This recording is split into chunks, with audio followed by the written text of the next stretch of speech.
Bonjour à tous. Le feu est toujours actif ce jeudi matin à Couché. Selon le dernier point de situation communiqué par la préfecture de la Côte d'Or, 50 à 70 hectares ont déjà été ravagés par les flammes et 140 hectares ont été impactés par le feu. 110 sapeurs-pompiers et de nombreux engins du SDIS de la Côte d'Or sont mobilisés pour tenter de maîtriser le sinistre ainsi que des renforts venus de plusieurs départements dont le Doubs et la Saône-et-Loire. Les hélicoptères bombardiers d'eau devraient reprendre les largages dans les prochaines heures.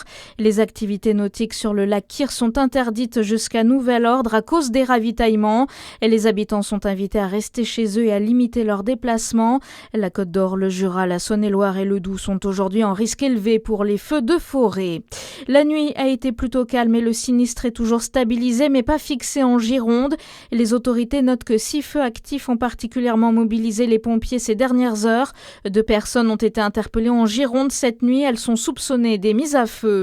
En Saône-et-Loire, à cause des risques d'incendie, l'accès à la chaume de Givry est interdit. Tout le monde est concerné, piétons, cyclistes, trottinettes, 2 roues motorisées, cavaliers ou encore véhicules motorisés ou non.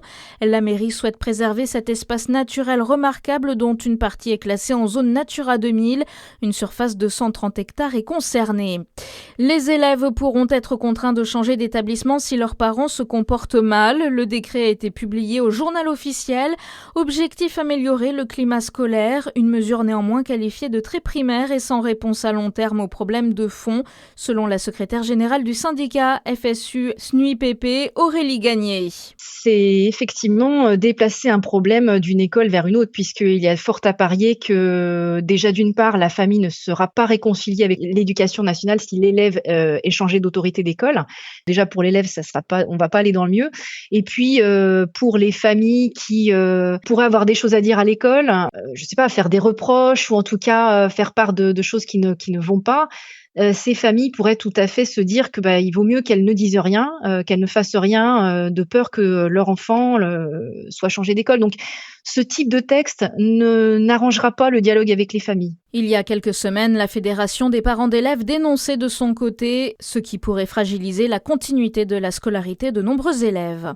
Un nouveau panneau de signalisation dans le Haut-Jura pour protéger le lynx. Il s'agit pour l'heure d'un panneau expérimental installé sur plusieurs sections de route nationale, dont la RN5 entre Champagnole et Les Rousses au sein du parc naturel régional. Une mesure afin de renforcer la prévention des collisions entre les véhicules et le lynx boréal, une espèce protégée présente dans le Jura. Et puis à Besançon, les maisons de quartier en mode vacances, elles proposent de nombreuses animations gratuites pour tous cet été.